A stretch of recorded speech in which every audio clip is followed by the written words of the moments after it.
खोपोलीच्या गगनगिरी महाराजांच्या आश्रमात जाणार आहात तर ह्या गोष्टी नक्की विसरू नका. सर्वप्रथम कॅरी करा प्यायला पाणी आणि खायला काहीतरी, कारण खोपोली खूप लांब आहे. आम्ही दादरवरनं पकडलेली 7:43ची खोपोली ट्रेन, जी अर्ध्या तासाने लेट झाली व तिने आम्हाला 10:30 पर्यंत सोडलं खोपोलीला. तिचा टायमिंग ॲक्च्युली होता 9:51चा खोपोलीसाठी.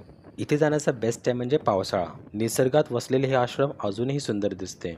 खोपोली स्टेशनला पोहोचताच तिथे तुम्ही फ्रेश होऊ शकता. तिथे वॉशरूमची सुविधा आहे. खोपोली रेल्वे स्टेशनवरनं अवघ्या 1.2 किलोमीटरच्या अंतरावर आहे आश्रम. चालत 15 मिनटं व रिक्षाने 5 मिनटं. रिक्षावाले घेतात 20 रुपये पर सीट. चालत गेलात तर रस्त्यामध्ये काही ऑप्शन मिळतील खाण्यासाठी, तिकडे तुम्ही नाश्ता करू शकता, किंवा अगर रिक्षाने गेलात तर आश्रमासमोरच काही ऑप्शन्स आहेत जिथे तुम्ही कांदा भजी, मॅगी असं काही खाऊ शकता. आम्ही 11 वाजता आज शिरलो होतो आश्रमामध्ये, जिथे आज शिरताच तुम्हाला तुमच्या चपला ज्या आहेत त्या चप्पल स्टँडमध्ये द्यायच्या आहेत आणि एक टोकन घ्यायचं आहे आणि तुम्ही तुमच्या मर्जीने त्यांना पैसे देऊ शकता. आश्रमाच्या परिसरात व्हिडिओग्राफी, फोटोग्राफी, मोबाईल वापरणे अलाउड नाही आहे. जर पकडलं तर खूप ओरडतात. मलाही ओरडलं होतं. दर्शन घेतल्यावर तुम्ही बाहेर येऊन व्हिडिओग्राफी, फोटोग्राफी करू शकता. तुम्हाला कळलंच तिकडे, आणि तिथे अलाउड आहे ते. इथे महाप्रसाद मिळतो 20 रुपयामध्ये. महाप्रसादमध्ये काय असतं तर भात, डाळ आणि 2 प्रकारच्या भाज्या आणि काहीतरी स्वीट असेल. आमच्या वेळी जिलेबी होती. तर ते तुम्ही नक्की ट्राय करा. फार चांगलं जेवण होतं. पूर्णपणे सेल्फ सर्व्हिस आहे. तर जेवण घेतल्यानंतर, जेवल्यानंतर तुमचं ताट तुम्हाला स्वतः घासायचं आहे. भक्तनिवासमध्ये भक्तांच्या राहण्यासाठी चांगली सोय आहे आणि तिथे काय अमेनिटीज आहेत, चार्जेस काय आहेत, त्या सगळ्यांची माहिती मी एका लिंकमध्ये देईन.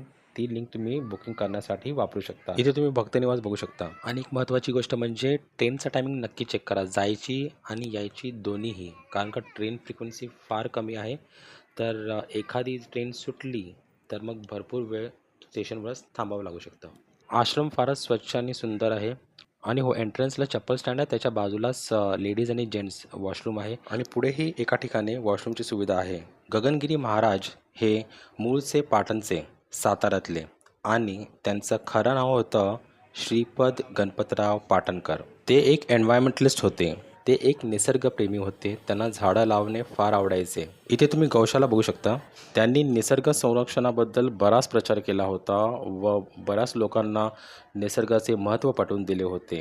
धीरूभाई अंबानी, हिंदू हृदय सम्राट श्री बाळासाहेब ठाकरे हे त्यांचे भक्त होते. असं म्हणतात की बाळासाहेबांच्या हातात जी रुद्राक्षाची माळा असायची ती महाराजांनी त्यांना दिली होती. इथे एक शंकर पार्वतीचे मंदिरही आहे.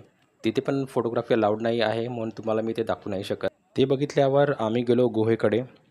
गुहेमध्ये महाराजांनी तपस्या केली होती. गुहेकडे जाण्याचा रस्ता काही फारसा चांगला नाही आहे, कारण का तिथे तुम्हाला अनवाणी जायचं आहे आणि रस्ता काही असा आहे, तर पायाला खडे लागू शकतात. त्याची काळजी घ्या व तिथे पूर्णपणे शांतता पाळायची आहे याची काळजी घ्या. गुहेकडे जाण्याचा रस्ता भलेही थोडा कच्चा असो, पण तिकडनं दृश्य ही अप्रतिम दिसतात, खासकर खोपोलीचं.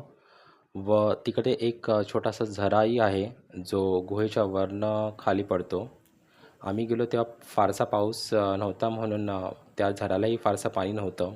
इथं तुम्ही गुहेचं एंट्रन्स बघू शकता आणि इकडनं तुम्ही खोपोलीचं विहंगम दृश्य बघू शकता. गुहेकडे जाण्याचा रस्ता थोडा चढणवाला आहे, तर मग त्याची काळजी घ्या आणि हे मिस करू नका, कारण का खूप सुंदर दृश्य तुम्हाला इकडनं दिसतील. यानंतर आम्ही महाप्रसाद घेतल्यानंतर लगेच निघालो आणि आश्रमाबाहेर जी रिक्षा होती तिकडनं रिक्षा पकडून सरळ थेट खोपोली रेल्वे स्टेशनला पोहोचलो. खोपोली रेल्वे स्टेशनच्या बाहेर जो रिक्षा स्टँड आहे तिथनं तुम्ही अजूनही काही स्पॉट्स बघू शकता. त्याची सर्व माहिती तुम्हाला तिकडे रिक्षावाल्याकडनं मिळेल. तिथे फोटोही लावला आहे बाहेरच. रिक्षावाल्याबरोबर चार्जेस किती होतील, टाईम किती लागेल ह्याची पूर्ण माहिती घ्या आणि मगच डील फायनल करा.